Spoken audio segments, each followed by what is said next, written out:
اگر آپ چینل پر پہلی بار آئے ہیں تو ابھی سبسکرائب کر کے بیل آئیکن پریس کریں اور رہیں باخبر۔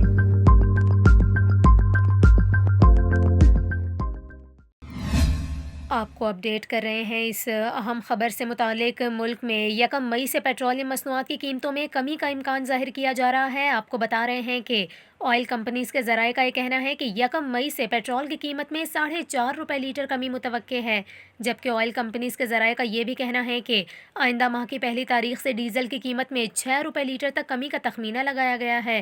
آپ کو بتائیں، حکومت کی جانب سے ہر ماہ کی پہلی اور 15 تاریخ کو پیٹرولیم مصنوعات کی قیمتوں میں رد و بدل کیا جاتا ہے۔ اس کے ساتھ ساتھ آپ کو یہ بھی بتائیں کہ کچھ روز قبل وزیر مملکت برائے پیٹرولیم مصدق ملک نے کہا تھا کہ کچھ ہفتوں میں ہمارے پاس پیٹرولیم مصنوعات کے کارگو آ جائیں گے۔ امید ہے کہ عید الاضحیٰ تک پیٹرولیم مصنوعات سے متعلق اچھی خبریں آئیں گی۔